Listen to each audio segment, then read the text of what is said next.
प्यारे दोस्तों, धार्मिक कथाएं चैनल में आपका हार्दिक स्वागत है। आज मैं अपनी वीडियो में शनिवार की कथा सुनाने जा रही हूँ। इस दिन शनि की पूजा होती है। काला तिल, काला वस्त्र, लोहा, काली मूंग शनि को विशेष प्रिय है। शनि का कष्ट दूर करने के लिए शनिवार की कथा को जरूर सुनना चाहिए। हर व्यक्ति के जीवन में शनि देव की अहम भूमिका होती है। अगर कुंडली में शनि सबसे अच्छी स्थिति में है तो जय व्यक्ति को बहुत ही कम समय में बड़ी सफलता देता है। इसलिए हर संभव प्रयास करके शनि को प्रसन्न करना चाहिए। प्यारे दोस्तों, यदि आपने मेरा चैनल धार्मिक कथाएं लाइक और सब्सक्राइब नहीं किया तो जरूर करें। बेल आइकन दबाना ना भूलें ताकि जो आने वाली सभी वीडियोज की जानकारी आपको सबसे पहले हो सके। वीडियो को पूरी सुनने के बाद कमेंट बॉक्स में जय शनिदेव लिखना ना भूलें। वीडियो को ज़्यादा से ज़्यादा शेयर करें। शनिवार की कथा।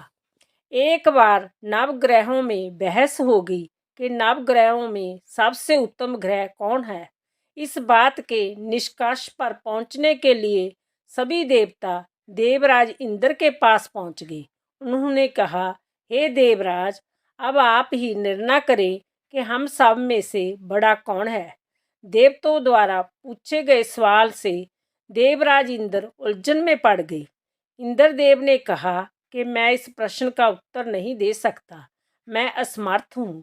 इस सवाल का जवाब पाने के लिए वो सभी पृथ्वीलोक में उज्जैनी नगरी के राजा विक्रमादित्य के पास गए। राजा विक्रमादित्य के महल पहुंचकर सभी देवताओं ने प्रश्न किया। इस पर राजा विक्रमादित्य भी संजम में पड़ गए। वो सोच रहे थे कि सभी के पास अपनी अपनी शक्तियां हैं, जिसके चलते वो महान है। अगर किसी को छोटा या बड़ा कहा गया तो उन्हें क्रोध के कारण काफ़ी हानि हो सकती है। इसी बीच राजा को एक तरीका सूझा। उन्होंने 9 तरह की धातु बनवाई, जिसमें स्वर्ण, चांदी, कांसी, तांबा, शीशा, रांगा, जस्ता, अबरख व लोहे शामिल थे। राजे ने सभी धातुओं को एक एक आसन के पीछे रख दिया। इसके बाद उन्होंने सभी देवताओं को सिंहासन पर बैठने के लिए कहा। धातुओं के गुण के अनुसार सभी आसनों को एक दूसरे के पीछे रखकर उन्होंने देवताओं को अपने अपने सिंहासन पर बैठने को कहा। जब सभी देवताओं ने अपना अपना आसन ग्रहण कर लिया, तब राजा विक्रमादित्य ने कहा, इस बात का निर्णय हो चुका है। जो सबसे पहले सिंहासन पर बैठा वही बड़ा है। यह देखकर शनि देवता बहुत नाराज हुए। उन्होंने कहा, राजा विक्रमादित्य, यह मेरा अपमान है। तुमने मुझे सबसे पीछे बिठाया है। मैं तुम्हारा विनाश कर दूंगा। तुम मेरी शक्तियों को नहीं जानते हो। शनि ने कहा, एक राशि पर सूर्य 1 महीने, चंद्रमा 2.25 दिन, मंगल 1.5 महीने, बुध और शुक्र 1 महीने, बृहस्पति 13 महीने रहते हैं। लेकिन मैं किसी भी राशि पर 7.5 वर्ष रहता हूँ। मैंने अपने प्रकोप से बड़े बड़े देवताओं को पीड़ित किया है। मेरे ही प्रकोप के कारण श्री राम को वन में जाकर रहना पड़ा था, क्योंकि उन पर 7.5 थी। रावण की मृत्यु भी इसी कारण हुई। अब तू भी मेरे प्रकोप से नहीं बच पाएगा। शनिदेव ने बेहद क्रोध में वहां से विदा ली। वही बाकी के देवता खुशी खुशी वहां से चले गए। इसके बाद सब कुछ सामान्य ही चलता रहा। राजा विक्रमादित्य पहले की तरह ही न्याय करते रहे। एक दिन ऐसे ही बीतते रहे, लेकिन शनिदेव अपना अपमान नहीं भूले। एक दिन राजा की परीक्षा लेने शनिदेव घोड़े के व्यापारी के रूप में राज्य पहुंचे। जब राजा विक्रमादित्य को इस बात का पता चला तो उन्होंने अपने अश्वपाल को कुछ घोड़े खरीदने के लिए भेजा। अश्वपाल लौट आया और राजा को बताया कि घोड़े बेहद ही कीमती है। राजा ने खुद जाकर एक सुंदर और शक्तिशाली घोड़ा पसंद किया और उसकी चाल देखने के लिए घोड़े पर सवार हो गए। जैसा ही राजा विक्रमादित्य घोड़े पर बैठे, वैसे ही घोड़ा बिजली की रफ्तार में दौड़ पड़ा।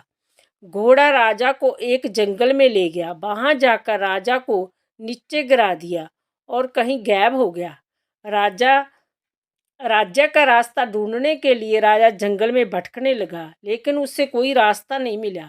कुछ समय के बाद उसे एक चरवाहा मिला। भूख प्यास से परेशान उस राजा ने चरवाहे से पानी मांगा।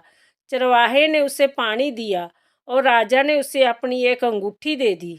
रास्ता पूछकर राजा जंगल से निकल गया और पास ही मौजूद एक नगर में पहुंच गया। एक सेठ की दुकान पर राजा ने कुछ आराम के लिए रुका। वह सेठ से बातचीत करते हुए उसने बताया कि वह उज्जैनी नगरी से आया है। राजा कुछ देर तक उस दुकान पर बैठा रहा। जितनी देर तो वह बैठा, सेठ जी की काफ़ी बिक्री हो गई। सेठ ने राजा को बहुत भाग्यवान समझा। सेठ ने राजा को अपने घर खाने पर आमंत्रित किया।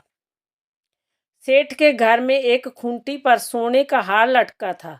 उसी कमरे में वो राजा को छोड़कर बाहर चला गया। कुछ समय के बाद खूंटी उस सोने को हार को निगल गई।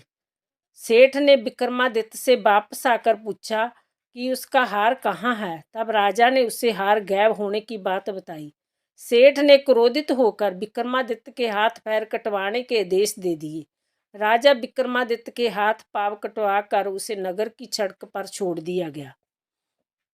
एक दिन राजा मेघ मल्हार गा रहा था। उसी समय उस नगर के राजा की बेटी राजकुमारी मोनी ने उसकी बात सुनी। उसकी आवाज़ बेहद पसंद आई। मोनी ने अपनी दासी को भेजकर गाने वाले को बुलाने को कहा। जब दासी लौटी तो उसने अपंग राजा के बारे में मोनी को सब बताया, लेकिन राजकुमारी उसके मेघ मल्हार पर मोहित हो चुकी थी। अपंग होने के बाद भी वह राजा से विवाह करने के लिए मान गई। जब मोनी के माता पिता को इसका पता चला तो वो हैरान रह गई। रानी ने अपनी बेटी को समझाते हुए कहा कि तेरे भाग्य में किसी राजा की रानी का सुख है। तू इस अपंग से क्यों विवाह करना चाहती हैं? लेकिन समझाने के बावजूद भी राजकुमारी नहीं मानी। जिद को पूरा कराने के लिए राजकुमारी ने भोजन छोड़ दिया। अपनी बेटी के खुशी के लिए राजा रानी अपंग विक्रमादित्य से मोनी का विवाह करने के लिए तैयार हो गई। दोनों का विवाह हुआ और वह तेली के घर रहने लगे। उसी दिन विक्रमादित्य के सपने में शनिदेव आए।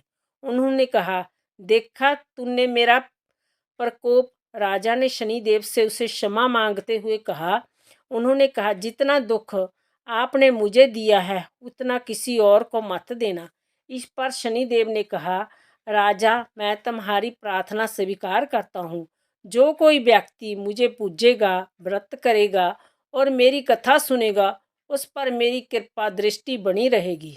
सुबह जब राजा विक्रमादित्य की नींद खुली, उसने देखा कि उसके हाथ पांव वापस आ गए हैं। उन्हें मन ही मन में शनिदेव को नमन किया। राजकुमारी भी विक्रमादित्य के हाथ पैर देखकर हैरान रह गई। जब राजा ने शनिदेव के प्रकोप की कथा सुनाई, जब सेठ ने यह बात पता चली तो वह तेली के घर पहुंचा। उसने राजा विक्रमादित्य से उनके पैरों में गिरकर माफ़ी मांगी। राजा ने सेठ को माफ़ कर दिया। सेठ ने राजा से उसके घर जाकर भोजन करने के लिए कहा। भोजन करते हुए अचानक से ही खूंटी ने हार उगल दिया। सेठ जी ने अपनी बेटी का विवाह भी राजा के साथ कर दिया। उन्होंने उसे स्वर्ण आभूषण धन आदि देकर राजा के साथ विदा कर दिया। राजा विक्रमादित्य अपनी दोनों पत्नियों यानी राजकुमारी और मोनी और सेठ की बेटी के साथ अपनी राज उज्जैनी पहुँचे। सभी ने उनका स्वागत किया। इसके बाद राजा विक्रमादित्य ने पूरे राज्य में घोषणा करते हुए कहा, आज से शनिदेव सब देवों में सर्वश्रेष्ठ माने जाएंगे। साथ ही शनिदेव का व्रत करें और व्रत कथा जरूर सुने। जय सुनकर शनिदेव बहुत खुश हुए। व्रत करने और व्रत कथा सुनने से शनिदेव की कृपा रहने लगी और लोग आनंदपूर्वक रहने लगे। बोलो शनि देवता की।